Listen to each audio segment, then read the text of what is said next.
It's the Fellowship of the Geek Show, a weekly podcast about comics, the comic book industry, and other geek pop culture. Music courtesy of Manny the Martyr. And now, on with the show!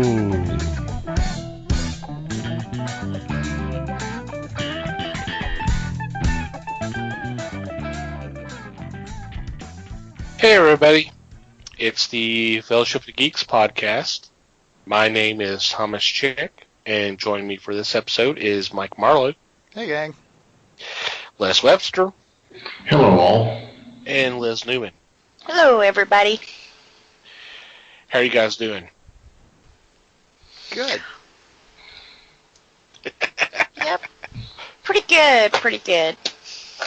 That was actually kind of ecstatic good for Mike. It's nice for a change. I am actually doing good. It's been a while, it seems like, but you know, we're getting Things there. are obviously getting better. That's good. They are. How about you, Les? Doing well, thank you. Hope everybody out there is doing well.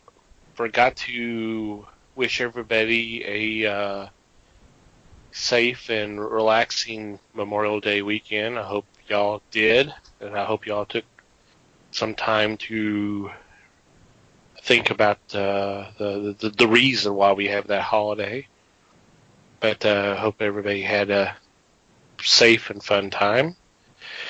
So, what's been going on in your corner of the galaxy? Well, I kind of learned something about myself this week with what I've been doing, because I've been catching up on my trade pile, and I read some dark shit. You're just now realizing. I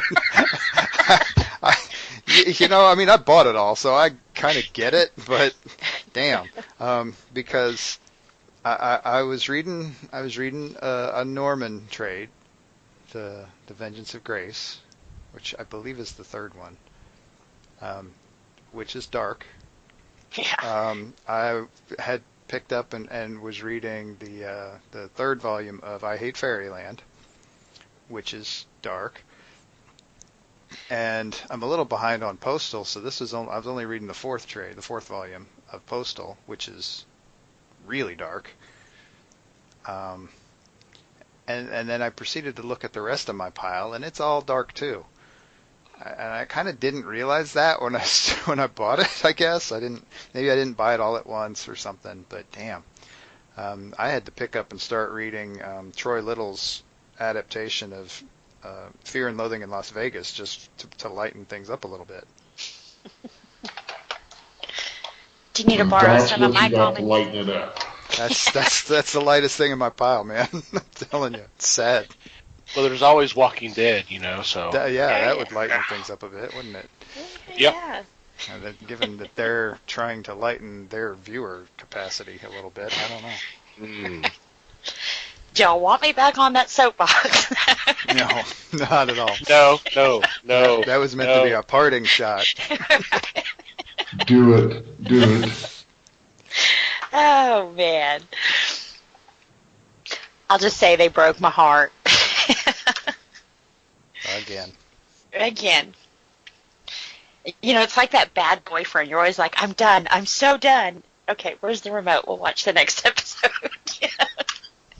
So, oh, man. Yeah.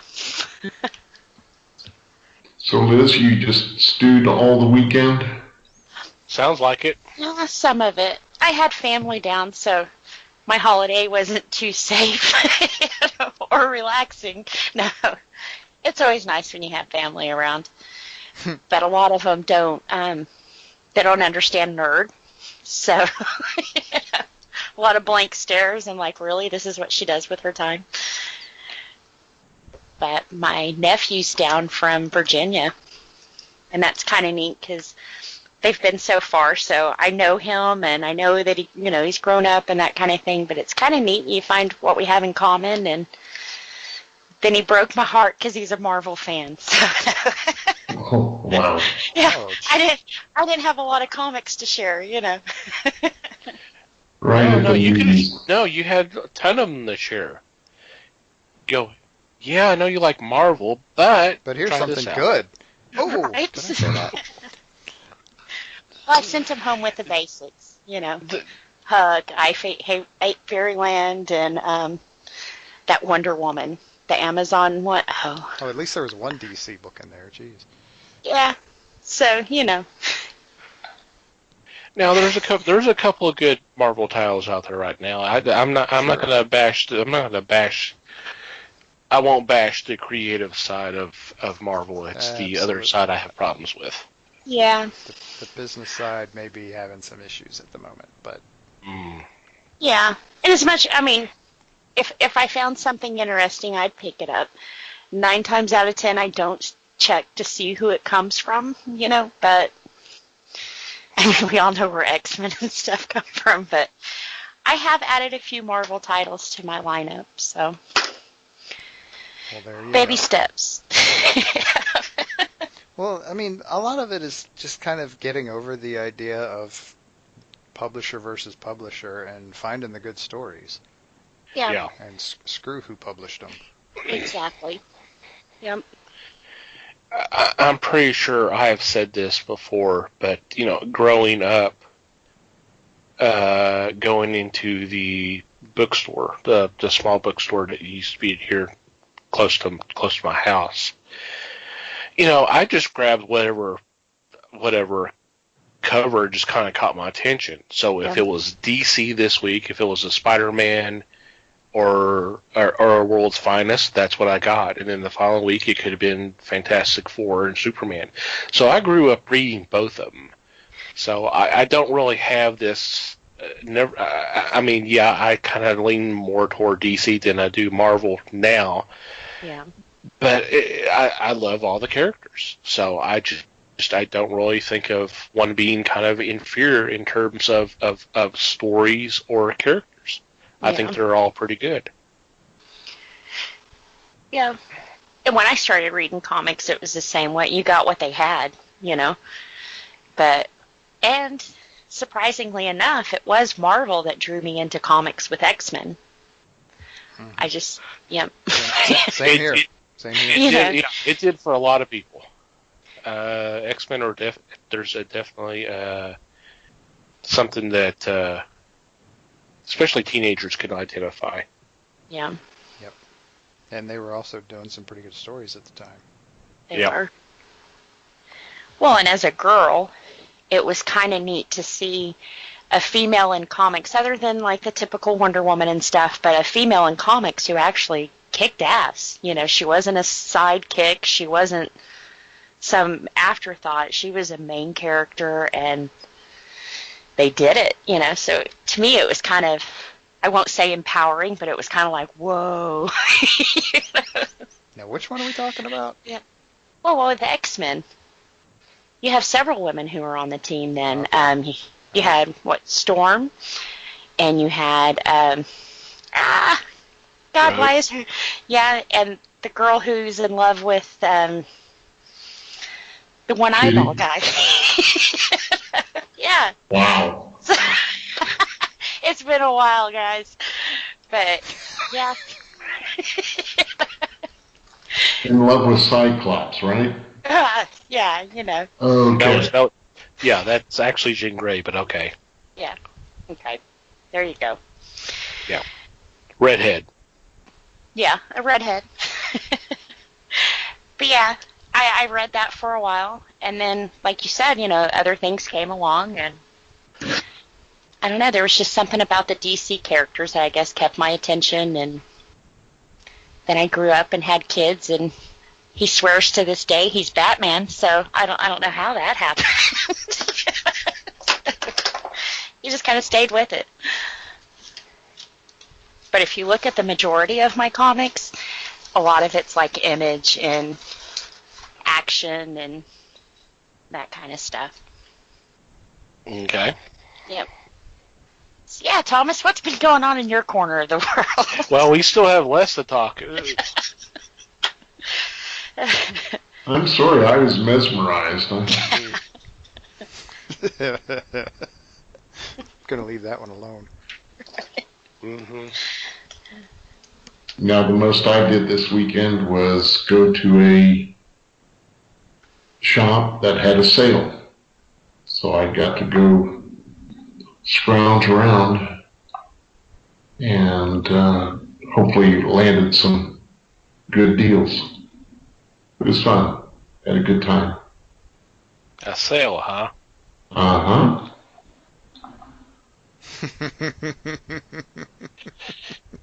Mikey, you thinking what I'm thinking? I sure am. Okay. What am I thinking? I don't know what you think. I don't know. What are you thinking? Tell us what you're thinking, Les. I can't repeat that. More specifically, tell us where you were thinking it.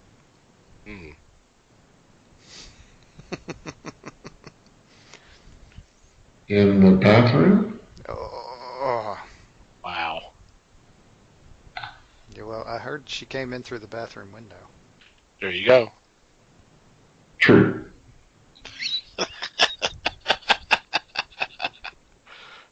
All right. Connected by a silver spoon. Mm-hmm. Well, come on. Keep on doing the lyrics. Come on. No. If they ain't got it by now, it's too late. Yeah, I think we're done. Unfortunately, this is my week of a big bag of nothing. Oh. Hey, it was about. I was due. Other than kind of been inspired by last week's episode and all of a sudden come up with some shows for us to do more casting calls. So, so I guess that's one thing I could say. So, Nice recovery. Mm-hmm. Because otherwise, that was going to be real anticlimactic. And I'm not talking about just we mentioned too right after recording and posting some stuff on our page, but I actually came up with about 2 or 3 more, and so we got enough to go through the next year maybe. Sweet. Yay. And then we can maybe do some imaginary shows like the FF that I posted on the store page. Not store page, our group page. Our private page. Our private page. For those who are going, okay, what the hell are they talking about? Well, that's what you get for not looking at our group page. Par so. for the course. About 4 years ago, there was a website, and unfortunately it is no longer in existence. It was called amputunia.com, and they basically kind of did a what if there was a Fantastic Four TV show back in 63, 64, and did some Photoshop manipulations for actors. And you had, I can't remember who played Johnny Storm, but you had William Demarest was... Demarest as Ben Grimm, Elizabeth Montgomery as Invisible Girl, and Russell Johnson as Mr. Fantastic. We may need to put a link to now, there were several websites that did stories on this, so the images are still on the internet, even though the website's gone, and we might want to post a link to one of those as our show notes. Yeah. But the casting was just perfect. I mean, Burgess Meredith as Mole Man, I was like, oh my god! And you actually see him, a picture of him with the funky glasses or goggles that the Mole Man wears, and it just goes from there. So I got kind of inspired about that. So we may be doing some TV shows or movies that shoulda, coulda, would have happened during these time frames, and we'll cast those. How's that? Sounds cool. Could be fun. It could be a lot of fun. I've enjoyed. It was funny because when we were talking about this, we first thought about doing a a 1966 version of Spider-Man TV show. And then we were discussing this on our group page, and I'm going too long on this, and I apologize.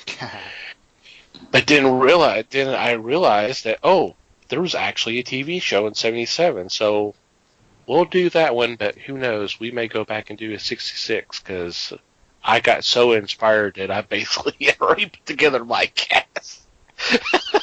Like I said, hang on to it, but there's always I did. I did. Oh, yeah. We could go nuts with that. We could almost do an entire podcast on that. Just making up TV shows in different time periods. Yeah.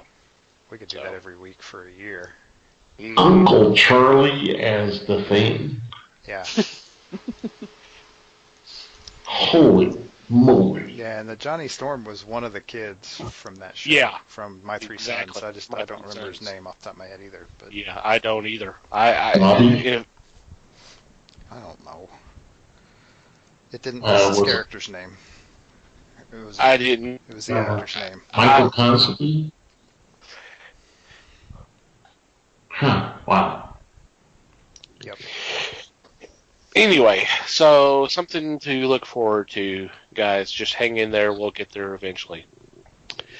But we need to really talk about what we're going to talk about today. But before we get there, we need to take a couple of moments to thank the fine folks at Things from Another World for being a sponsor of the Fellowship.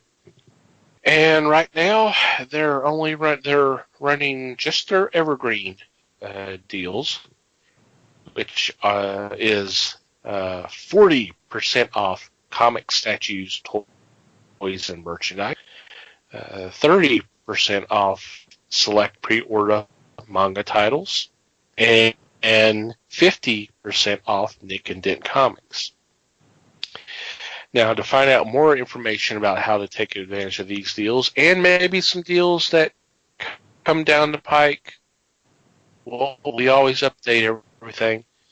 Just go to our website, www.thefellowshipofthegeeks.net, and click on our sponsors tab, and you'll see the latest deals.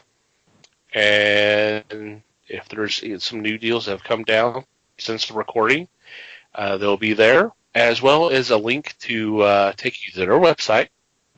And that lets them know that we sent you their way, and just knock yourself out.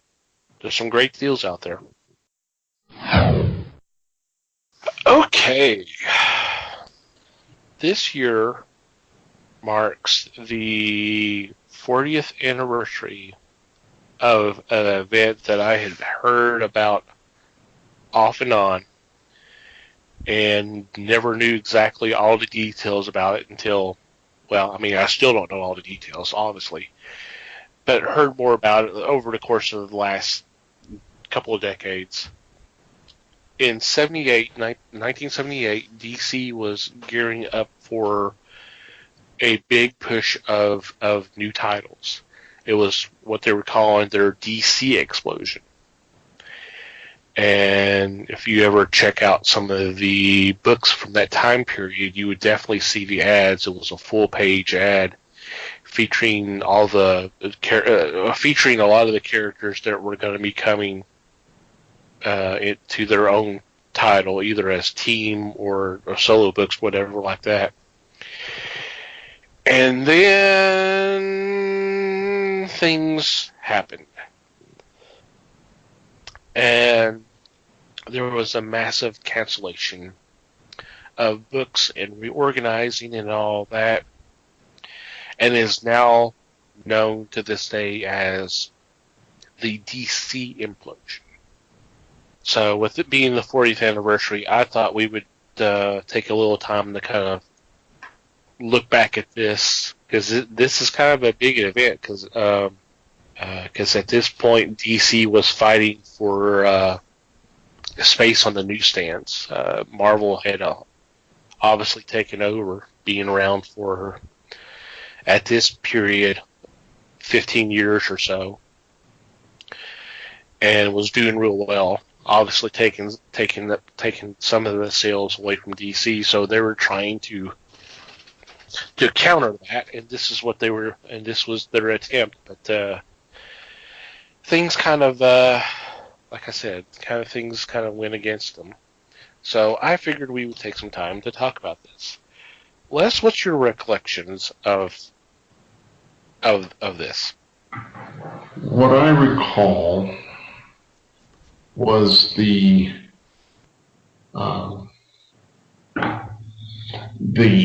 thought process that all of these titles were coming our way, and there was even a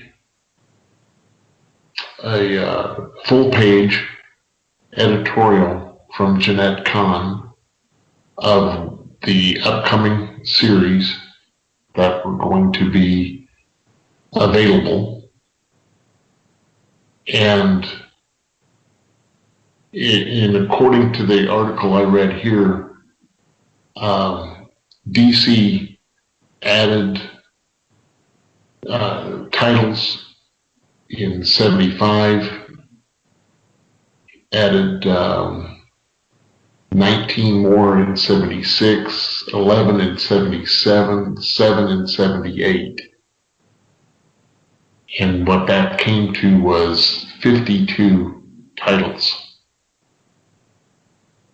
And then, like I said, the editorial appeared in May of 78 for the Explosion. There was a reason why this was coming. She promoted new ideas, new concepts, new characters, new formats, and the very odd statement, and near limitless opportunities to experiment. I remember buying some titles at that time, but I was not logged into comic books all that much at this period. I do remember seeing the prints that were coming up, and some of them were pretty freaking fascinating to me. But for some reason, I was not part of it. I did not make sure that I got all of my comics, whether it was DC or anything else, at that time. The Explosion expected was going to be massive. And I think that the idea in 78 was some of these titles were going to be revamped, yet they, for some reason, well, we'll go into it, they did not occur. And it was, to me, as a DC follower, I was pretty let down. I was not, I didn't chastise them, but I sure wasn't promoting anything and everything that they had out there. You weren't happy. I was not happy. And one of the concepts that I would like to point out that you mentioned earlier was the fact that there were several books that they bumped up to 80 pages for $1. And this is during the time when books were, what, a quarter? Or have we reached to a quarter at that point? I think we were up to were we at 30? Close to 75 cents at that time, but it wasn't 80 pages. Was it that high? I think so. I was thinking it was a little bit less than that, but I could be wrong. I thought it was 40 cents. Yeah, let me do a little research on that. But anyway, it's still, I mean, that's quite a bit, because I mean, nowadays a 80-page book would be And of course, we're talking about inflation, and we're also talking about different costs, the price of the products and all that. But that would probably be, well, it would be a $9 or $10 book. Yes. But go ahead. I didn't really mean to interrupt you there. No, I was going to also say that 80-page giants were 25 cents when they first started. And at this time, an 80-page giant was probably going to be 50 cents to between 50 cents and $1. You can't even think of doing that now. But the grandiose ideas they had came tumbling, and as a result, they lost more of their market to Marvel than was expected. And I believe before show we brought up the idea of what was causing this implosion. And it was not just the fault of DC. There were circumstances. And I'll let somebody else clue us in on what happened there. Okay, I wanna go back to one thing just for clarification. I doing a little research on the fly here. I picked one title as World's Finest. The first 80-page book was $2.44, and that was at $1. Issue 243, the month prior, was 30 cents. Wow. There you go. So there you go. We went from 30 to $1, but you probably tripled page count. So I guess that kind of makes sense. So there you go. Yep. Yeah, and what I find interesting was you mentioned Jenette Khan. She had only just taken over DC in '76, and she had come from she'd come from a different arm of the publishing industry. She had no real background in comics, so she was kind of coming into it strictly from a business perspective.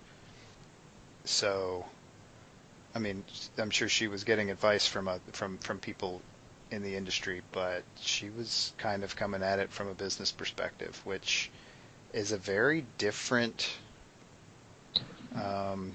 way of looking at these things. I mean, I notice even today a lot of people it's how do I want to say this? Comics fans don't always see that business side of things. They really tend to think of things in terms of the books themselves, not necessarily what it takes to make them. Mm-hmm. And so it gets a lot of the conversations I hear sometimes are I don't want to insult anybody, but they're kind of on the naive side. It comes across as, well, dang it, why can't they make the stories I want? Well, and the ultimate answer becomes, well, because they cost money. and it's real hard. I mean, even today, it's hard to put out a 22-page comic for $4. You're not making a ton of money doing that, and you still have to pay all these, and that's with ads. I mean, you're running full-page ads at that point, and you're still struggling to pay your artists and your writers and all the other people in the background. There's a lot of stuff going on there that people that comics fans tend to forget about. They don't realize, or they don't think about it in those terms, because there's just so much. I mean, kudos to them for getting very much into what they love. I mean, they're definitely fans in the strictest sense of the word. But it's a business, and Jenette Khan came into it with that perspective in mind, and she came into it at a time when Marvel was kicking DC's ass, plain and simple.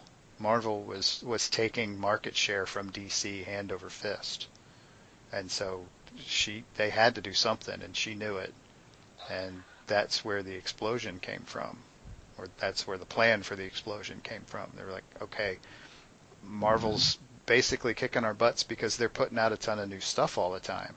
Well, okay, let's put out a ton of new stuff and see what happens. We'll try to match pace with them. And unfortunately, that was a bad time for them to do that, apparently, because a lot of things started working against them.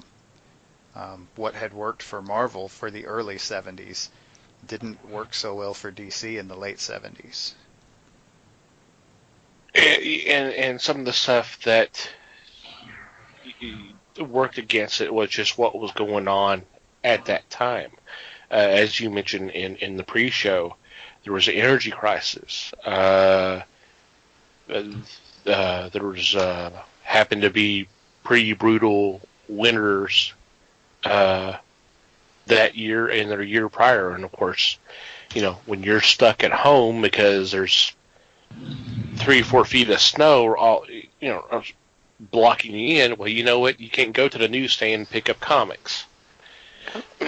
The comics can't get to the newsstand, so and it was just not exactly a good time economically. So it just the country was not in good shape.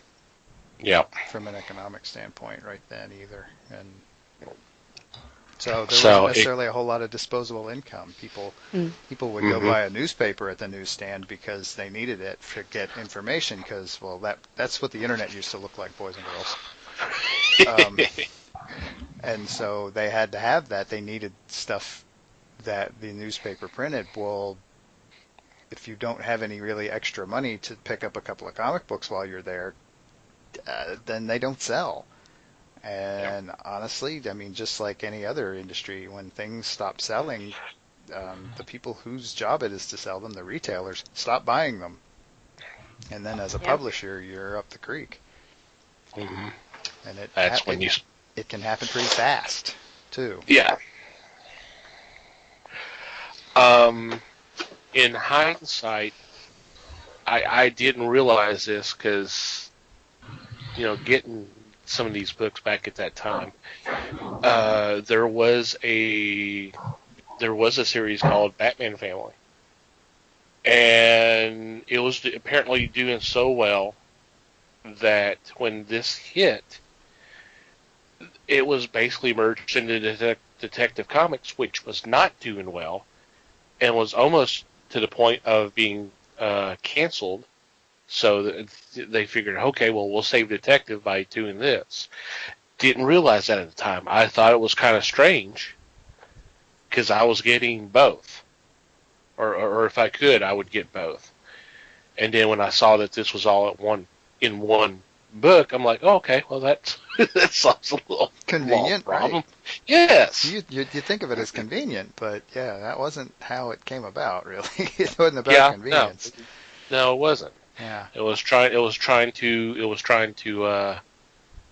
to save themselves, and of course, a lot of books got canceled, and I never. I remember one of the titles I was getting back then was the Secret Society of Supervillains,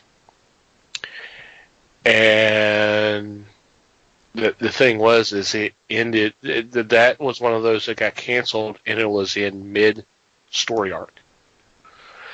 So the last page says, "Well, what will happen next? Find out next issue," which never came out. Right. That was one of the ones that it really never did come out. Yeah. A lot of stuff got rolled into other titles, but that one, not so much. The only way it ever came out was, the thing was, is it was all written. It was all drawn and inked and all. It hadn't been colored, and those issues actually got put together as a collected called what was it called? Canceled Comic Cavalcade, and then just a small number of these were printed, and it was basically for the DC staff. But some of this stuff has eventually come out. In the case of the Secret Society, those were printed. It wasn't never colored, but those were added to the collections. So the volume 2, you get the last two. You get like the last 2 issues because they were done except for colored and obviously printed. But a lot of that stuff did not. Now, some of it got kind of divvied up as backup stories for other books. But and there's been some hints. I've seen some hints over the last year or so. Some scuttlebutt of these canceled Comic Cavalcade may actually get printed for the general public, which would be cool to see. It would be. But we don't know yet. But I have heard, and this was pretty high up who was making these comments. So we'll see. Stay tuned. Mm. But yeah, I'm looking through these titles of the books that got canceled. There's some surprising titles here. Mm-hmm. That's what I was thinking too. Stuff, I mean, some of this stuff has come back since. Obviously, I mean, we've had 40 years to figure that out. But some of these, wow, Aquaman was canceled. I mean, nowadays, you don't think about there not being an Aquaman book. That's just crazy. But yeah, it got cut. And Mr. Miracle, hasn't that been reprinted since too? They've done stories since then. I mean, there's been several different kind of runs since, and obviously the very successful Maxi series that's going on now, and who knows, that may burn up a lot of this stuff being in a different collection now. Because at this time period, I can't tell you who exactly was writing it, but I remember I think it was Marshall Rogers' art at the time, and God, I would love to see that reprinted. I love his art so much. And they had a bunch of horror books they cut. Horror, yeah, a lot of the horror and the couple of war books. There wasn't a lot of westerns at the time, but there were a couple. In Commandy, I remember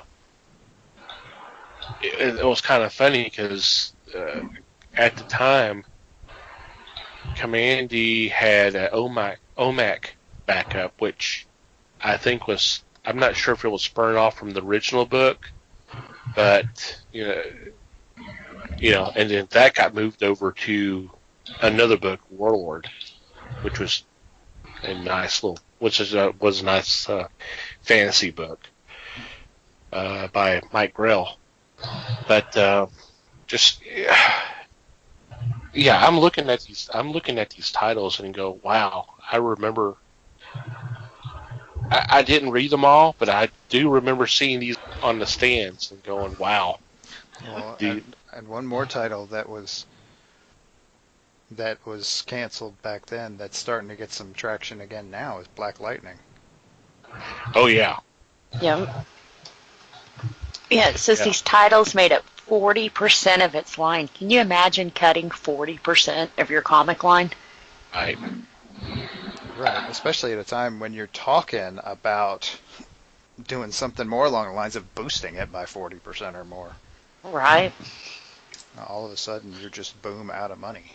Yep. And you have to cut. And almost half your family gone. Right. You have to cut 40% of your staff, too.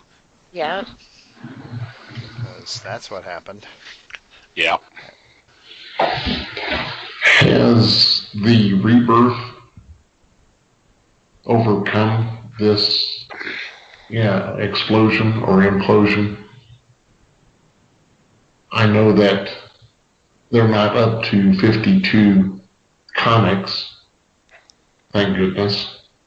The new 52 kind of put that to rest. I think that was a little extreme. I don't think there really need to be 52 ongoing titles. That's almost as just as ambitious as the big explosion. And it didn't last too long, but I'm not even sure how many titles are being put out now from DC, and I have not sat down and counted. Yeah, it's certainly not 52, but Well, and the trick is finding how many titles is essentially a sustainable number. I mean, you have to be able to cover all the costs involved. And the more titles you put out, because, I mean, however you want to think about it, realistically, you're looking at a finite number of people buying these things every month, because a lot of your business is from repeat business, and most of them can't afford to buy 52 books a month. So you have to kind of balance out and kind of find the sweet spot there of what's sustainable. And, that might not be 52. It might be less than that. And, I mean, has it built up to that point in the past? Maybe, but it tends to wiggle itself back down again to whatever it is now, or whatever their sweet spot is. And that's going to vary depending on a lot of economic factors.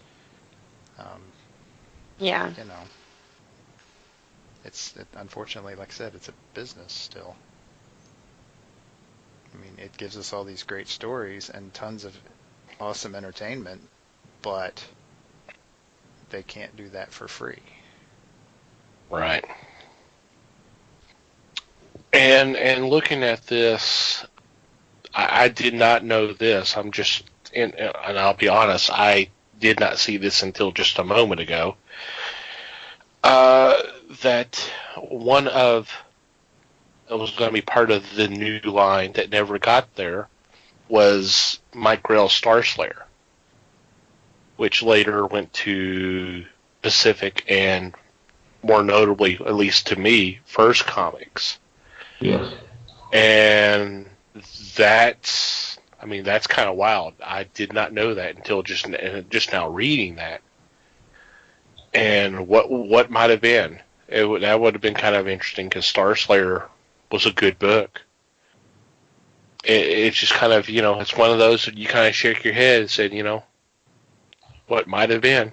Because you mentioned Black Lightning, but another superhero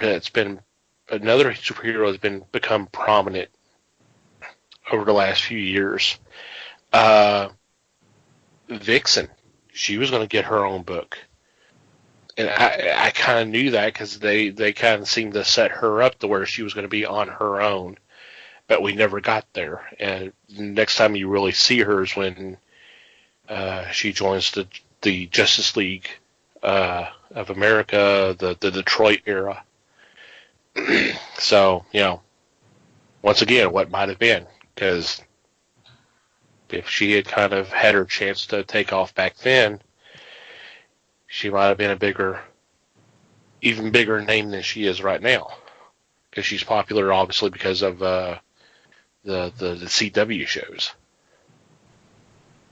Yep, there's an interesting list of stuff because that ended up in the canceled comic cavalcade that you mentioned a bit ago. Right. The Vixen thing. That was apparently where they finished up the Commandy story as well.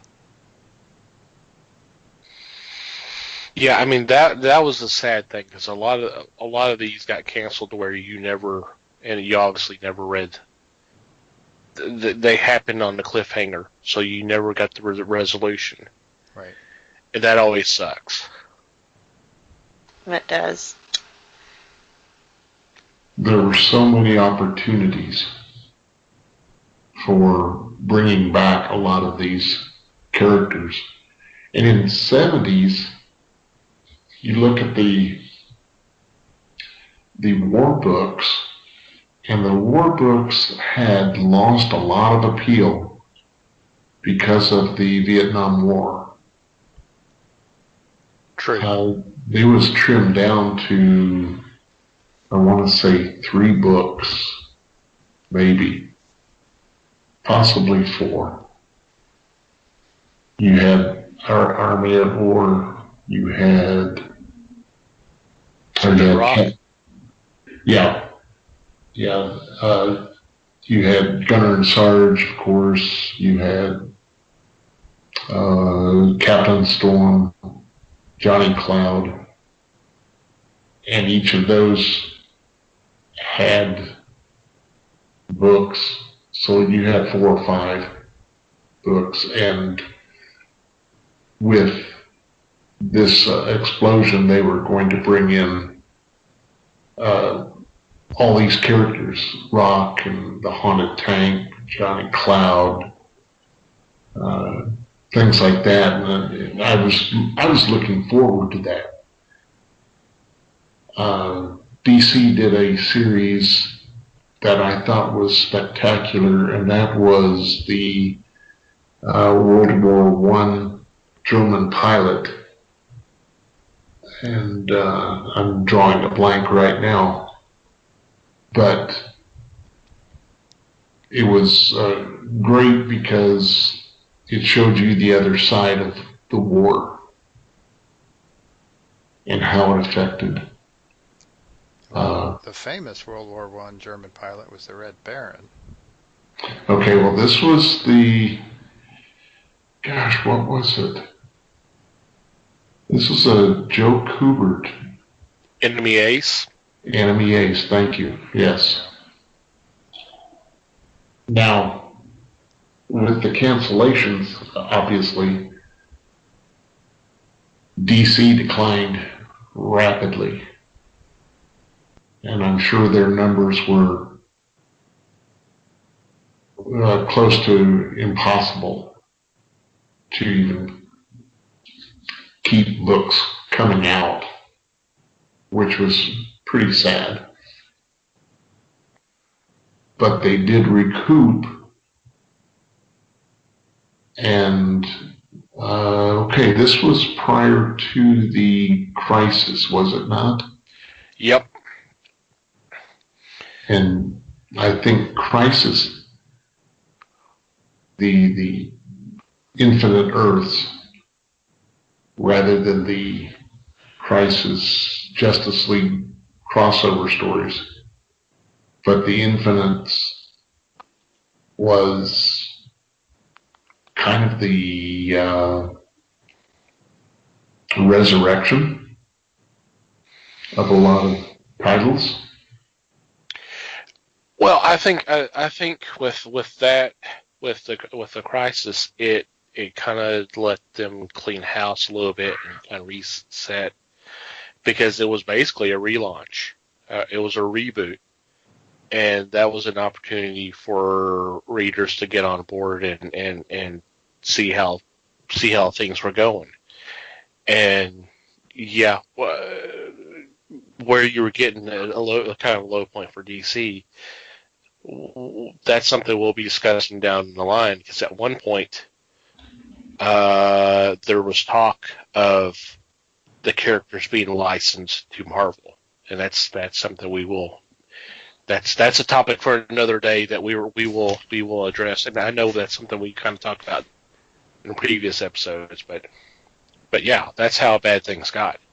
Is that there was some discussion of DC licensing out their characters. Wow. Now, it never really got far, but there was apparently some talk about it, at least in the Marvel the Marvel offices, and I know this because this was mentioned in a book that I talked about before called Marvel: The Untold Story, which I highly recommend. But we'll go more detail about that, like I said, when in a future episode, because that was something we will be talking about in a way. So Cool, something to look forward to. Mm-hmm. That is called a tease, my friend. Mm-hmm. We got so many things to look forward to. Yep. Mm. So we've teased them quite a bit tonight. We're just a tease. The future's bright. Mm-hmm. You gotta wear shades. Okay. Is there anything else y'all want to kind of mention about this? It's an interesting point in history, especially for the industry, because you kind of look at how both publishers are doing now, and of course they've always been head and shoulders above other publishers, although that's been changing here. But just how bad things got there at one point for DC, a lot of people may not have realized. I didn't. I didn't either. Which I'll tattle on myself. I didn't know a lot about this until the show tonight, so thank you guys for filling me in, and that's pretty interesting. So a lot of useful stuff there.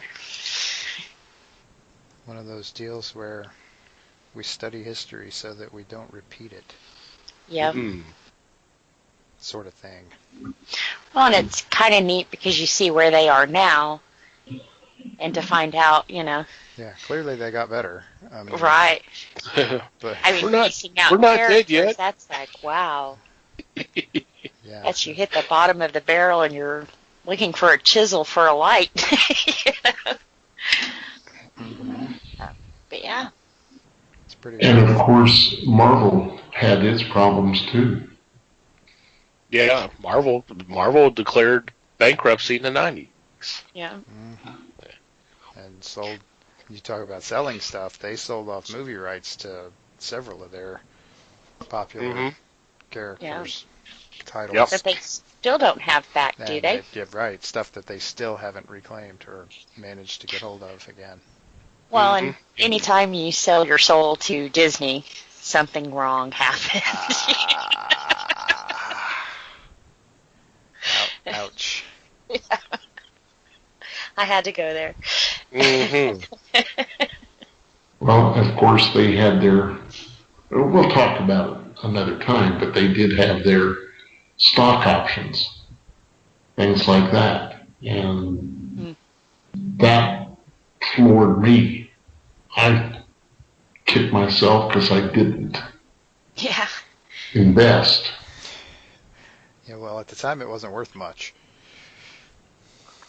It would be now, clearly. But yep. back then it did not look like a sound investment. True. Man, you mean Les could have owned Marvel Comics? Oh, wow, that would have been fun. I could have owned the whole freaking place. Oh, think about the possibilities now. That's some fun stuff right there. True. Les would be wearing mouse ears right now. Oh, wow. Les would be Talking wearing, squeaky voice. Les would be wearing mouse ears happily because he'd have a whole lot of money in the bank right now. That's true. There you go. True. But I wouldn't let it go to my head. No, sir. Of course not. It has to go to your head. That's where the mouse ears are, right? Right. Anywhere else, it would just look weird. I would still let you people come within 8-10 feet of me. Oh, it's you people now, is it? That's what I was saying. Just the thought of it, we've already turned into you people. No kidding. Wow. Again, this is turning dark fast here, folks. I don't know. Kneel before less.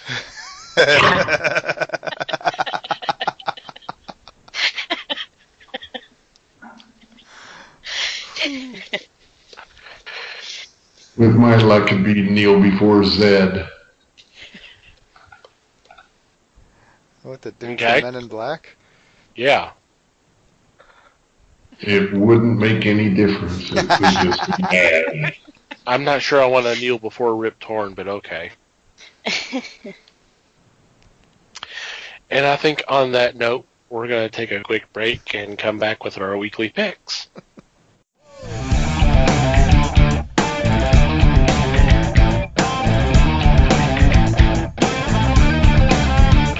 And we're back. It is time for our weekly picks, and leading off is Mike. Yep, I'm leading off, and I've got a dynamite book that I'm going to start off with. This is called Sherlock Holmes: The Vanishing Man. This is issue number 2. And this is part of kind of an ongoing series, although it has been a while since we had the last story from this group. But these are actually kind of really nice adaptations, maybe not the right word, but sort of a continuation of the Sherlock Holmes kind of mythos. They're good Holmes stories, which it's not hard to find Holmes stories these days, but these are actually good Holmes stories. They ring very true in the sense of comparison to the original Conan Doyle Holmes stories, and I like that, and they're generally really well drawn as well. So again, this is issue 2, so it's not too late to get into it. So it's fun to check these out. Cool. Yeah, this one's been pretty interesting, and yeah, I know you're a big Holmes fan, so. Yep. Alrighty, I am next, and for my first pick, I am going with Doctor Strange #1. And the reason why I picked this one is there's an interesting premise to this particular run, as he no longer has a connection to Earth's magic. So he goes out into space. So yes, this is Doctor Strange in space. It's being written by Mark Waid, who's coming off a rather incredible run on Captain America. It was a blast to read that. And with art by Jesus Saez, it looks really, really good. This has some potential. It's definitely different, and that's always a good thing. This could be fun. I like the idea of a twist with him no longer being tied to the Earth magic. Mm-hmm. I just want to see where this space goes. Yeah, because I mean they've messed around with him either with him having the title of Sorcerer Supreme or that kind of stuff. So they've done this, that, and the other, and this is obviously the next kind of move that he just doesn't have that connection anymore. So he's got to do what he can to take care of the next Armageddon or whatever you want to call it. So it's definitely intriguing. Yeah, sounds like. Alrighty, Les, you are up next. My first choice is from IDW, and John Byrne returns in Stowaway to the Stars #1. I'm looking forward to this. I've always enjoyed John Byrne's work, and this one, he gets to play a little bit, a little different. It's a new way of storytelling. And Stowaway to the Stars is about a teenage girl, and you've got robots and aliens. I think it'll be interesting to see where this goes. And this is a series of full-page, full-color illustrations. So we're looking at great splash pages and maybe just single pages for dialogue and such. So be looking for it. I think this is going to be a nice run. Cool. Alrighty, Liz. All right, my first pick, and I'm making it my first pick just so y'all know I'm not a Marvel hater. Scotty Young is taking over Deadpool. So Deadpool #1's coming out. Looks like he's going back to his Merc for Hire, trying to get his business off the ground. Catastrophe is going to strike the world, and there's only one person who can stop it. And you know it's not going to be Deadpool. So. Right. But I love, is it Scotty or Scotty? I've been saying Scotty, but I don't Scotty. know. Okay, so Scotty. So I like his work. I think he's great at doing a creepy, cute gore. So I think that's right up Deadpool's alley. So I'm really excited to see where he takes this. So, yep, this one's on my pull list. Nice. Yeah. Good choice. Kind of an easy choice, really, but yeah. Yeah.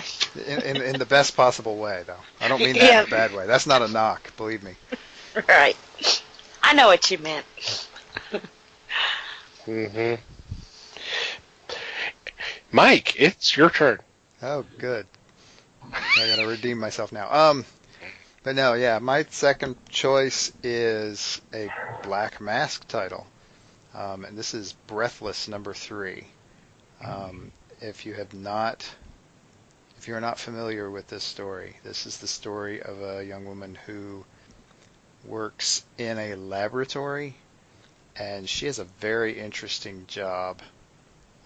Since this is issue 3, I don't think I can. I think I can get away with talking about it a little bit. She basically autopsies monsters.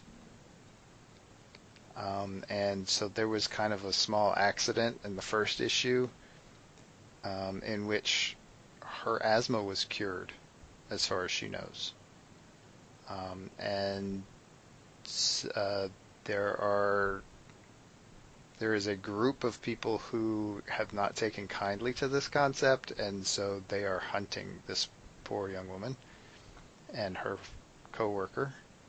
And so they're on the run, and this is a very I really like the world that they're building for this, and Scout is an awesome character anyway, so it's almost worth reading just for that, just for her alone. But it also happens to be set in a really cool world that I am really looking forward to learning more about. So this is definitely a good one.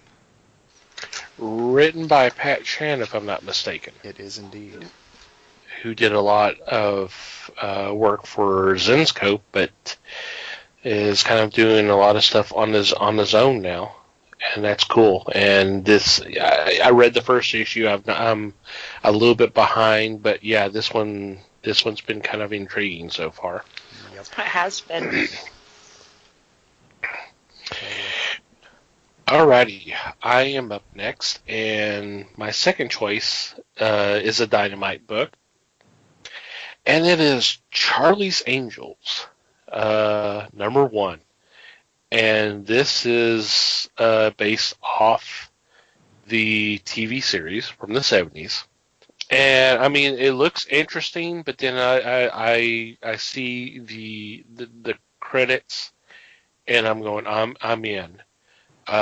Written by John Layman of Chew fame, and he's done some other stuff. The other books that have been really good reads, with art by Joe Eisma. So this could be a treat. I'm excited about this one, and it looks like they are doing it in the style of the original run, and I'm talking of the Farrah Fawcett and Kate Jackson, Jacqueline Smith era.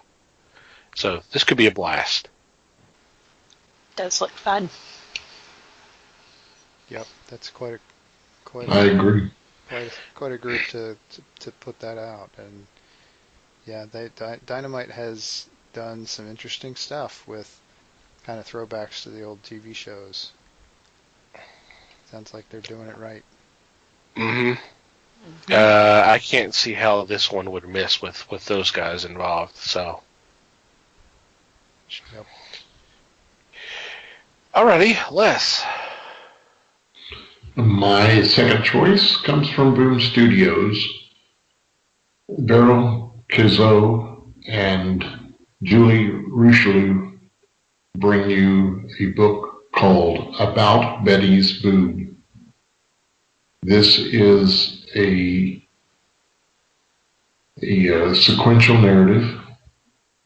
I think that's a great term. And it is told mainly in a silent mode about a young girl who has lost her left breast, her job, and her boyfriend. And they have a tag of it here. She does not know it yet, but this is the best day of her life. I'm kind of interested in this just to see how they address this issue, and hopefully they bring it about to a pleasing way. Cool. Interesting stuff. Yeah, it is. Alrighty, Liz. All right, my second one is from Vault Comics. It's called Vagrant Queen. She was a former child queen who was forced from her throne, and she kind of runs into an old somebody, and she claims to know where her mother is. So this one will follow them as she tries to save her mother and, I guess, her kingdom again. I think she's more worried about her mom. But this comes from Magdalene Visaggio, who's done Eternity Girl, Kim and Kim, Mother Panic. I mean, so should be a pretty good little story there. Pretty good track record there. Mm-hmm. Yep. Yeah, 'cause I think she was even nominated for an Eisner, so. Mm-hmm. She was. Yep. Very cool. Sweet. Alrighty, and our honorable mention this week is... Our honorable mention this week is an Action Lab book. The first trade from the ongoing Athena Voltaire series is out. The title is Athena Voltaire and the Sorcerer Pope. This is a story about our favorite pulp heroine attempting to stop the Nazis from gaining all of the pieces of an artifact that was originally owned by Pope Sylvester II. And so if you're into, and honestly, I'm pretty sure that both Les and I have talked about Athena Voltaire at some point. Mm-hmm. So shouldn't be a new one, but if you're interested in pulp adventure, think Indiana Jones sort of stuff. It would be hard to go wrong with Athena Voltaire. And for the record, the only reason why I have not mentioned it is because y'all keep mentioning it, so I don't have. Well, hopefully people have been reading this because it is a good series. It has been, yep. Yep. And it is, as I said, it is an ongoing series. So, woohoo! Well, there's nothing else like out there. Nothing else like it out there. Wow, if I could only talk. Alrighty, any special shout-outs or mention this week? Not me. Okay. Nothing here. I've said my piece. Okay. Okay. We will go to our regular shout-outs then. First, I want to thank Maddie the Martyr for supplying us the music for our podcast. You should definitely check them out. We'll have a link to their music in our show notes. So in all, want to thank the fine folks that make up Potter & Family on Twitter for spreading the word of the fellowship. Definitely should check them out. You're looking for any kind of podcast, just whatever kind of interests you. All you need to do is go to Twitter and search for hashtag Potter & Family. That's one word. And knock yourself out, and you won't go wrong. Thank you guys for your support. And finally, you, dear listener, thank you for downloading and listening to today's episode. And as always, we appreciate your support. We value your feedback. If you have any comment, question, suggestion, complaint, whatever, we're always willing to listen to you. There are several ways you can contact us. First is email at thefellowshipofthegeeks.net, or you can go to our website and click on the About Us tab, and there's a contact form you can fill out, and we will get that message. Feel free to follow us on social media. We are on Facebook, The Fellowship of the Geeks, and obviously we're on Twitter as well, at Fellowship Geeks. And if you like, you can also follow our personal Twitter accounts. Mike can be found at Mikey Geek. Liz can be found at Newman_L. And I can be found at Tom TC Geek. And no, Les does not have a Twitter account, as we mentioned earlier, but that's okay. And wherever you download or listen to today's episode or previous episodes, whether it's through iTunes, Google Play, Stitcher, YouTube, iHeartRadio, or Spotify, if you could please rate us and write a review, that would be awesome. It would be greatly appreciated. Any final thoughts before we say goodbye? Just thanks, everybody. Yep. Thank you, everyone. Appreciate you listening. Thank you once again for listening, and we do appreciate your support as always. And until next time, read more comics and support your local stores.